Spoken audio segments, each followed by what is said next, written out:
ગુરુ માતા સુદીક્ષાજી સાત સંગાથજી પ્રેમથી બોલજો ધને નિરાકારજી. આજે આપણે ટેન્શન બહારથી મળે છે તે માટેના ઉપાય કરો. પહેલું કે એક ઓળખ, બીજું સુધારવું ફેરફાર કરવો, ત્રીજું દૂર રહેવું, ચોથું સ્વીકારવું ને પાંચમું લડવું, છઠ્ઠું અળગા રહેવું ને સાતમું નકારાત્મક અર્થ ન કાઢવો. તો પહેલું ઓળખ કરવી, જાણી લેવું એટલે કે અડધું નિવારણ થઈ ગયું સમજો. હું જાણું છું કે મોડી ટ્રેન આવવી એ ભારતીય રેલવેની વ્યવસ્થા છે. તો મોડી પડનારી ટ્રેનને કારણે થતું ટેન્શન ઓછું થઈ જશે. બહારથી વરસાદ, ગરમી અને ઠંડીના ટેન્શન પેદા કરવાથી મુક્ત રહેશો. જો આપણે પ્રકૃતિના ચક્રને સમજી લઈએ તો ઓછું થશે ટેન્શન. ઉપરી બોસ તે અક્કડ છે તે સમજી લો ને તેને સ્વીકારી લો તો ટેન્શન ઓછું થશે. પછી સુધારવું છે. શૌચાલયમાં 25 વોટનો બલ્બ લગાડ્યો છે ને ઘણું અંધારું છે અને તે ગંદુ છે તો દિવસે બરાબર સાફ કરો અને મોટો બલ્બ લગાવો. બીજું, ઓફિસમાં રોજ મોડા પડો છો તો રાત્રે મોડા સૂવો છો તો વહેલા સૂવાનું સુધારી લો ને સમયસર પહોંચી જશો તો ટેન્શન નહીં થાય. ત્રીજું, દૂર રહેવું. જે ઝઘડાખોર સંબંધીઓ કે ખરાબ પાડોશીથી દૂર રહેવું. જો કોઈ બેંકની સેવાથી સંતોષ થતો નથી તો તેને બીજી શોધી લેવી. જે બેંક બડબડ કરે છે તે પસંદ નથી તો તેનાથી દૂર રહેવું. તે સુધારવું આપણા હાથમાં છે તો ટેન્શન નહીં થાય. ચોથું કે સ્વીકારી લેવું. કડક સ્વભાવના પિતા છે, બહુ જ ચોકસાઈ રાખનારી પત્ની છે, સ્વાર્થી ભાઈ છે, સમાજમાં ભ્રષ્ટાચાર છે તે બદલી શકાતા નથી તે સ્વીકારી લેવા પડે છે. સમાજના કેટલાક ખોટા રીત રિવાજો છે, ફેશન વગેરે તે ગમતી નથી છતાં સ્વીકારવું પડશે. પણ પોતે જો આ સ્વીકારી ને સારું વર્તન કરશે તો જરૂર બીજા જોઈને થોડુંક વિચાર કરશે. છતાં ટાઈટ કપડાં અને કાળા કપડાં તો પહેરવા જ ન જોઈએ. પણ અત્યારે એ ફેશનમાં આવે છે પણ સમજતા જ નથી. કાળા જે કપડાં પહેરે, કાં કોર્ટમાં વકીલો તે પહેરે કાળો કોટ, અને કાં જે સભામાં રીસાણો હોય તે જે એક કોપ ભુવનમાં રહે. પહેલાં રાજાના મહેલમાં એક કોપ ભુવન બનતો. કોપ ભુવનમાં જે રિસાઈને રહે તે કપડાં કાળા પહેરીને મતલબ બેસતું. તો હાલમાં આવ્યું જ્ઞાન નથી તો તે સ્વીકારવું આપણને નથી, બીજા સ્વીકારે તો તેની મરજી. પાંચમું, લડવું. જો કોઈક રૂપિયા લઈને પાછા આપે નહીં તો લડી લેવું. તો ઈમાનદારીથી એકવાર દિવસમાં લડે છે તેઓ જ સારા લોકો કહેવાય છે. તે પોતાની વસ્તુ સારું લડવું અને તે લડી સારું વર્તન કરે છે તેથી તેનું ટેન્શન મટે છે. તો અળગા રહેવું. જે રોજનૈતિક ભાષણથી, આતંકવાદીઓથી, ક્રિકેટની ટીમ હાર જીત કે ભ્રષ્ટાચારના આરોપો એ બધાથી દૂર રહેવું તો ટેન્શન પેદા નહીં થાય. નકારાત્મક અર્થ ન કાઢવો. નકારાત્મક અર્થ કાઢવાથી ખરેખર દુનિયામાં એવી ઘણી પરિસ્થિતિઓ છે જેને માટે આપણે કલ્પના પણ કરી શકતા નથી કે તેનો સામનો પહેલાં ક્યારે કર્યો નથી. પહેલાં બાંયે રીતે ટેન્શન આપનારા કારકોની જાણ ન હતી. માણસની એક એવી આદત છે જેના વિશે તે જાણતો નથી, તેને તે નકારી કાઢે છે. તે હંમેશા ટેન્શન પેદા કરે છે કારણ કે રોજ નવી નવી ચીજો આવી રહી છે. આપણે નવી ચીજોની બાબતમાં વિશ્લેષણ કરીને શીખીને પછી જ તેનો સ્વીકાર કે નકાર કરવો જોઈએ. એનો શીખ્યા વગર લેવાથી એ જલ્દી બગડે છે અને ટેન્શન થાય છે. તો આંતરિક પરિસ્થિતિ અને માનસિક અવ્યવસ્થા. આંતરિક પરિસ્થિતિ સમજવી. ટેન્શન પેદા કરવા માટે આંતરિક પરિસ્થિતિ એ બીજું કારણ છે. તેને માનસિક અવ્યવસ્થા પણ કહી શકાય. નવજાત શિશુની કોઈ માનસિક અવ્યવસ્થા એટલે કે આદત હોતી નથી. એટલે ઘણી ખરી ઘટનાઓ પ્રત્યે તેનો કોઈ વિરોધ હોતો નથી, પણ ધીરે ધીરે આદતો બનતી જાય છે તેમ વ્યક્તિ ખુશ કે દુઃખી થતી જાય છે. આદત અનુસાર કોઈ વ્યક્તિ શાકાહારી હોય તો તેને માંસાહારી ભોજન પીરસતા તેને ટેન્શનમાં આવી જાય છે, જ્યારે માંસાહારીને તેનાથી કોઈ ટેન્શન નહીં થાય કારણ કે એ શાકાહારી એ ખાય છે અને માંસાહારી એ ખાય છે એટલે એને નહીં થાય. પણ જે શાકાહારીને ક્યારે ભૂલથી પણ માંસાહાર પીરસવું નહીં. આ તફાવત માનસિક અવસ્થાને કારણે જ છે. તો આપણે જોઈએ શું છે, તો આપણે અંદરનું જોવાનું છે. તો આપણે 8 વસ્તુ અંદર જાણી લો.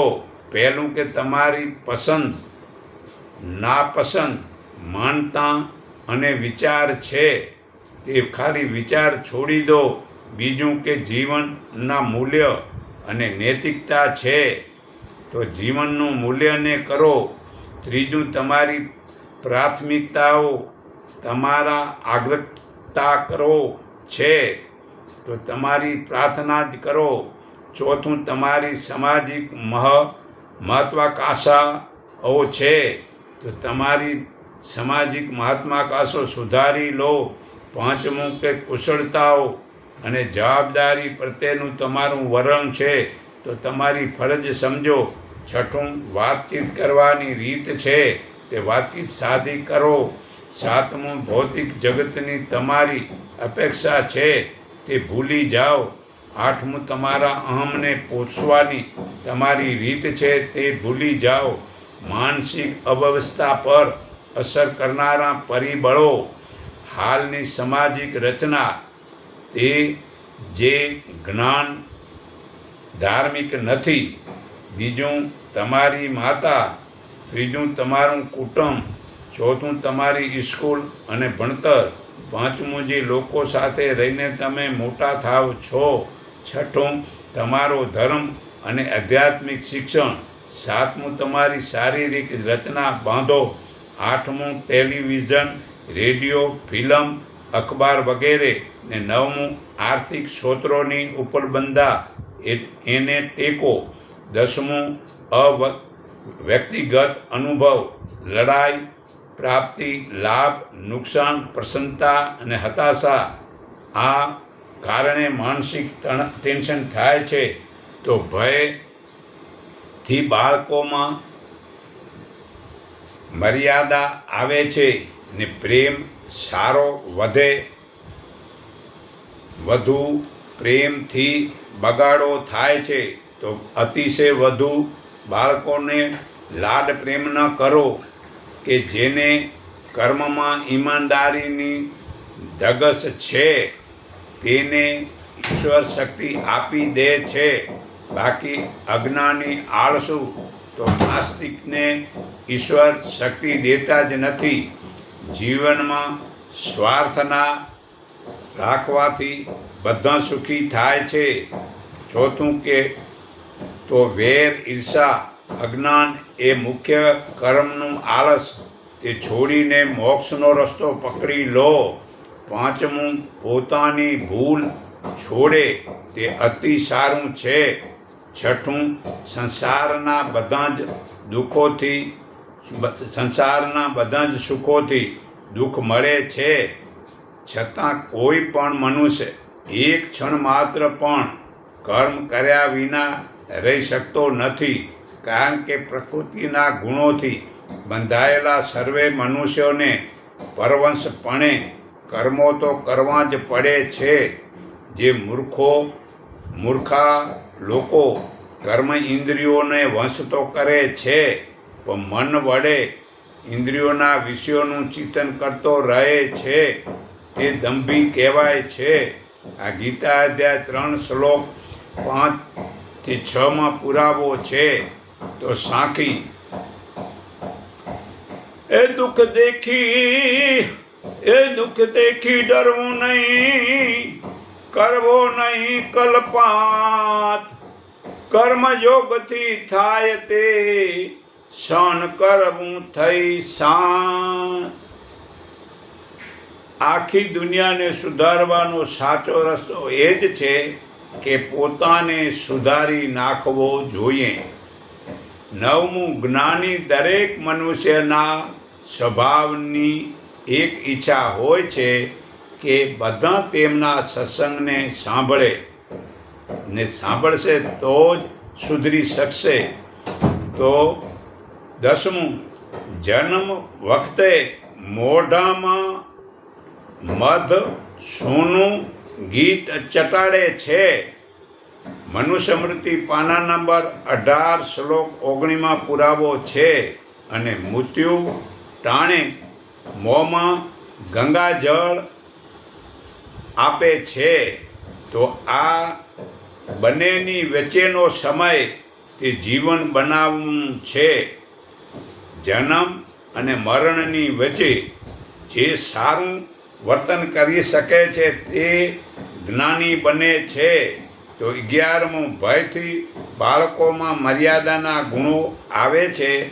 તે પ્રેમ રાખવું જરૂરી છે.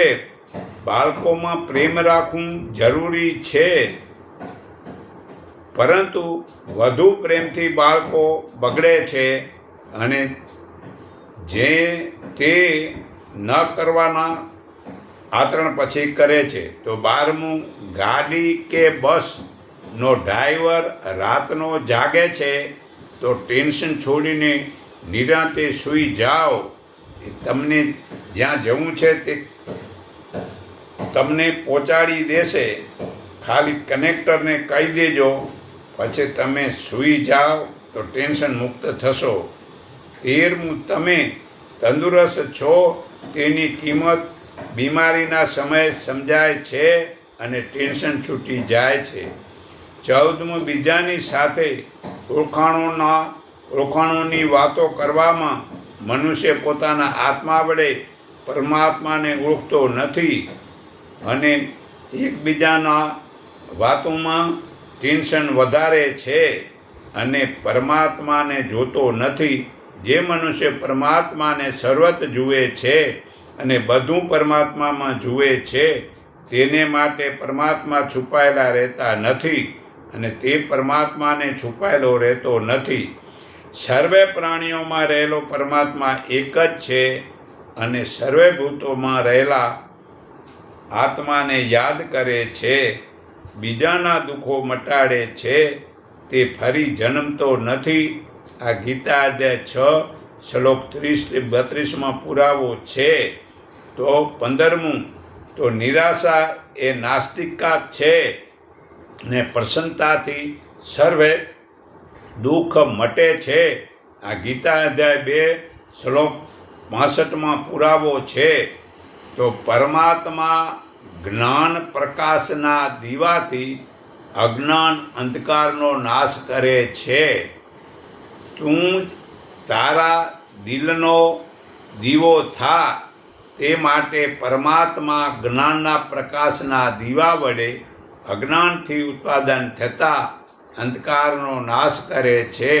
આ ગીતા અધ્યાય 10 શ્લોક 11માં પુરાવો છે. તો બીજું કે સુખની પ્રાપ્તિ કરવી હોય તો દુઃખને છોડીને ઈમાનદારીનું કર્મ કરવાનું શીખવું પડશે. ત્રીજું, ગળાને પાણીથી ભરવા માટે એ નદીમાં આમ નમાવો પડે છે, તેમ પ્રાણી માત્રમાં પરમાત્મા છે સમજીને તમે આમ નમસ્કાર કરો. તો નમસ્કાર વિના સદ્ગુણો હૃદયમાં આવવાના નથી. જે નમે તે પ્રભુને ગમે છે, જે નમે તે પ્રભુને ગમે છે. તો તમોને માનમ આપ્યો નિત, તમોને માન આપ્યો નિત, અમે જ્ઞાની જાણીને, પણ તમો હસતા રહ્યા અમને સદા અજ્ઞાની જાણીને.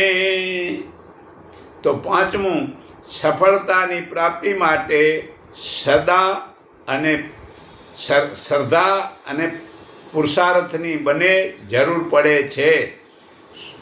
છઠ્ઠું કે સૂર્યમુખી સવારે ખીલે છે ને રાત્રે નહીં, ચંદ્રમુખી રાત્રે ખીલે છે સવારે નહીં, પરંતુ અંતર્મુખી તો આઠે પોર ખીલેલો રહે છે. એ જ્ઞાની પુરુષને પછી કાયમ અવસ્થામાં રહે છે. તો સાતમું, દરરોજના જીવનમાં ઈગો જોઈ જે મનુષ્ય આ ગોડ ઈશ્વર થઈ જાય તો વ્યક્તિનો બેડો પાર થઈ જાય. જે મનુષ્ય મારી આ વિભૂતિને જ્ઞાન તત્વથી જાણે છે, મારામાં પોરાવાય, મારામાં જે તે જોડાય છે, એમાં શંકા નથી. આ ગીતા અધ્યાય 10 શ્લોક 7માં પુરાવો છે. તો ઈગો છોડીને પરમાત્મામાં જોડાઈ જાઓ. ઈગો એટલે અભિમાન. આજે ભૌતિક શિક્ષણ વધ્યું પરંતુ સંસ્કાર સાવ ઘટ્યા છે. તો જ્યાં સુધી સંસ્કાર મળે નહીં તો ખાલી ભૌતિક ભણવાનો ફાયદો શું? તો પહેલાં વેદ જ્ઞાન ભણો, પછી ભૌતિક ભણો. આજથી 50 વર્ષ પહેલાં બધાએ ગુજરાતી ભણતા હતા, પછી ડૉક્ટર વકીલ થતા હતા, પણ અત્યારે બધાને ભૂત વળગ્યું છે. આવી ભારતની ભાષા છોડી અને અંગ્રેજીના ગુલામ બની ગયા છે. તો નવમું, રક્ષણ કરે છે. કાંટાઓ ગુલાબના ફૂલને કે ઓછી આવે ન સુગંધ કોઈને, પરંતુ મૂર્ખા તે ફૂલને તોડી ને જળ મૂર્તિને ચડાવે છે. ફૂલ તોડે તેને 5 ગણો દંડ દેવો જોઈએ. આ મનુસ્મૃતિ પાના નંબર 188 289 શ્લોકમાં પુરાવો છે. આ ફૂલ ઝાડમાં રહે તો શુદ્ધ ઓક્સિજન મૂકે ને કાર્બન ડાયોક્સાઇડ લે, ને તોડી નાખો તો મૂર્ખા 2 કલાકમાં એ ઓક્સિજન દેવાનું ને કાર્બન લેવાનું બંધ કરી નાખે. આ ભગવાને જગતમાં ઝાડના પાન ફૂલ બનાવ્યા છે શુદ્ધ ઓક્સિજન દેવા માટે અને કાર્બન ડાયોક્સાઇડ લેવા માટે. તો ઝાડમાં વાવો ઉગાવો, પણ મૂર્ખા પથ્થરની મૂર્તિ કે મરી ગયેલા શબમાં કે લગ્નમાં શા માટે આ ફૂલના બગાડો છો? જરાક તો વિચારો. આવું 50 વર્ષ પહેલાં કોઈ મતલબ કરતો નહોતો, પણ હમણાં માણસને જે છે ને આ પાખંડ ધર્મના બહુ વધ્યા છે. ન કરવાના બધા કરવા છે. ખરેખર આ કરકમળ, આ પગને ચરણ કમળ કહેવાય, નયન કમળ, આ બધી ઇન્દ્રિયોને કમળ કહેવાય. ને આના વડે દરેક પ્રકારનો લગ્નનો કે ગમે તે પ્રસંગ હોય, આ ઇન્દ્રિયો વડે કરો તો મતલબ કે એ પ્રસંગ બને. કાંઈ એ ફૂલડાના યાડવાની નખો દવાળવાથી કંઈ પ્રસંગ સુધરતા હોય, પણ એક પણ સભામાં કોઈ પણ માણસ આવું સારી સમજણ જીવનમાં ઉતરી જ નથી. અને આવી વસ્તુના કારણે જ મનુષ્યમાં ટેન્શન વધે છે, કારણ કે એ ખોટી વસ્તુનો ઉપયોગ કરે છે. તો 10મું કે દરેક બાળક એ જ્ઞાન લઈને જન્મે છે. ઈશ્વર હજી લોકોથી નારાજ થયા નથી. 11મું વાંચન જેટલું બીજું કોઈ સસ્તું ને સારું મનોરંજન નથી. તો આ પુસ્તક વાંચો, એમાં પરમાત્માનું જ્ઞાન જાણી અને એ આનંદ લૂંટો. આ મનોરંજન કરવાના છે. ત્યાં નાચવું ને ગૂંદવું, આમાં મૂળકો મન ચંચળ થાય છે, મનને સ્થિર કરવાનું છે. તો આવો આનંદ જેટલો મોટો કોઈ લાભ નથી. જે મનુષ્ય શાસ્ત્ર વિધિને છોડી દઈને પોતાની ઈચ્છા મુજબ મનમાન્ય વર્તન કરે છે તે સિદ્ધિ પામતો નથી, તે સુખ પામતો નથી કે પરમ ગતિ પરમાત્માને પામતો નથી. માટે શાસ્ત્રે જે કર્મો કરવાનું બતાવેલું છે તે જાણી તારે કર્મ કરવું એ જ યોગ્ય છે. આ ગીતા અધ્યાય 16 શ્લોક 23-24 પુરાવો છે. તો 12મું કે જીવનમાં સારી રીતે વર્તન કરવું હોય તો તેનું પ્રયોજન બધા સાથે મળીને પર્યાણ કરીને સમજીને કરવું જોઈએ. તો વિધન નહીં થાય, કોઈ ટેન્શન નહીં થાય. તો 13મું જીવનનો સાચો આનંદ માણવો હોય તો પૈસાથી ખરીદી ન શકાય, પરંતુ એવી બાબતોની યાદી બનાવો. તે માટે પરમાત્માને જપનારાઓ ઓમ એવો ઉચ્ચાર કરીને યજ્ઞ દાન તપ વગેરે શાસ્ત્ર વડે ક્રિયાઓમાં પ્રવૃત્ત થાય છે.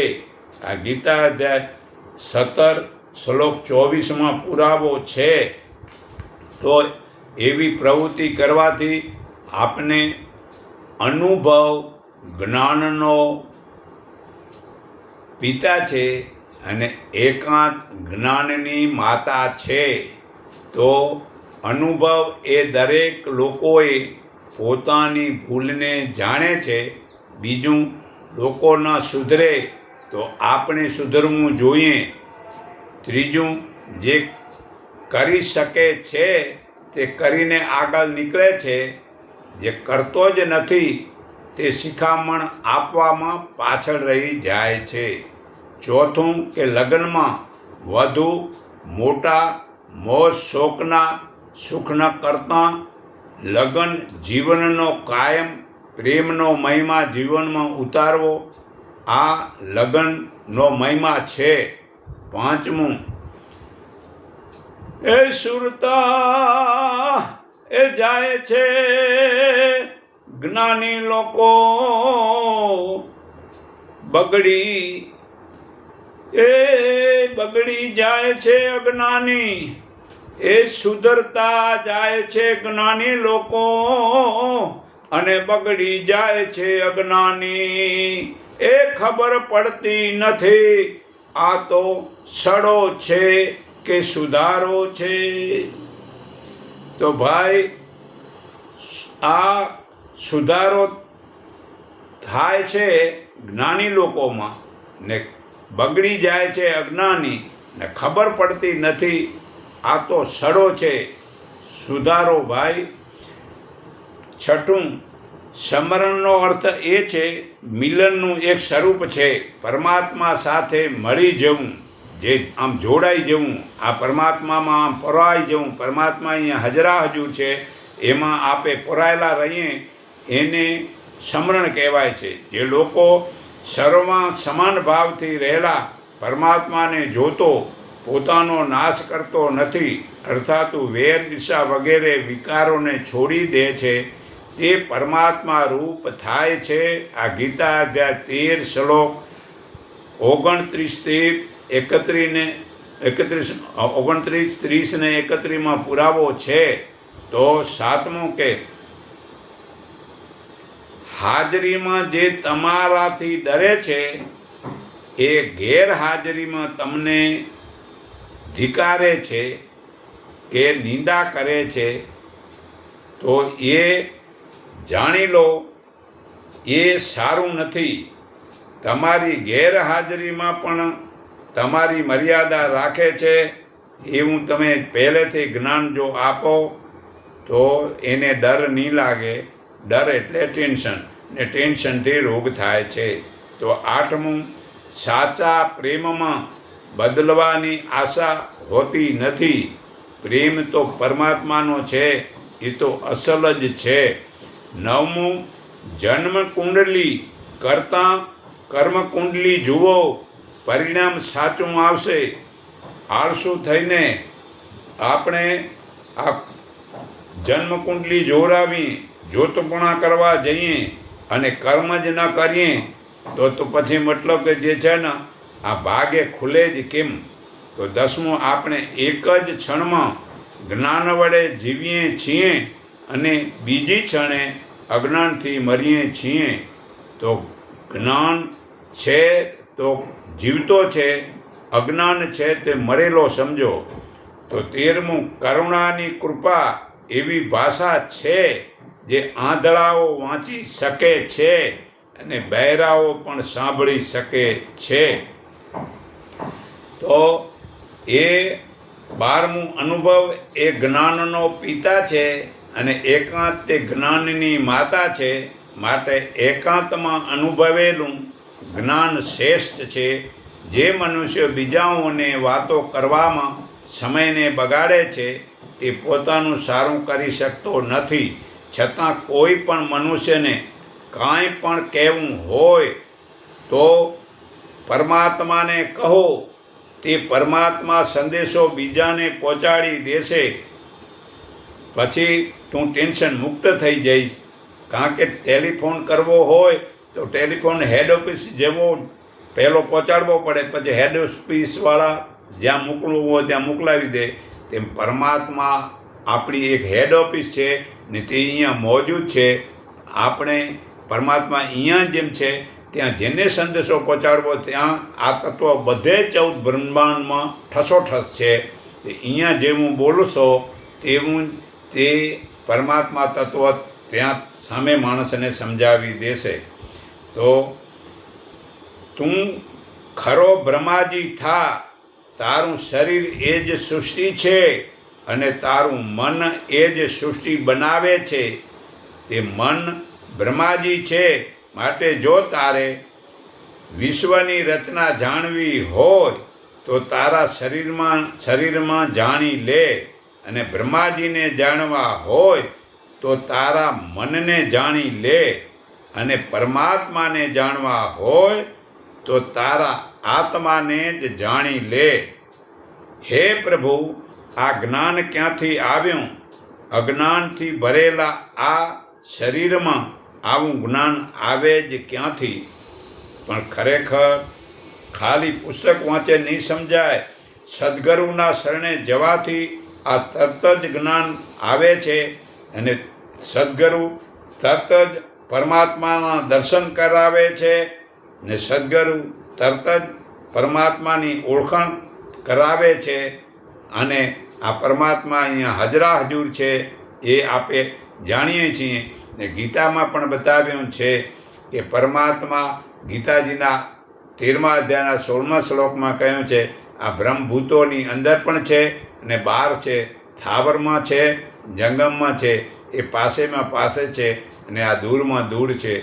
તો એ પહેલાં આપણે વાંચતા હતા તેમાં સમજાતું નહોતું, પણ આ ગુરુએ આપણે આ પરમાત્માના દર્શન કરાયા એ જાણી અને હવે આપણને આનંદ આઠે પોર આ પરમાત્માને જાણીને લૂંટીએ છીએ.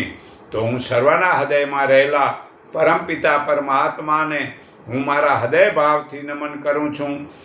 એકને ઓળખો, એકને માનો, એક સંગઠિત થાવ, એટલું કહી હું મારી વાણી વિરામું છું.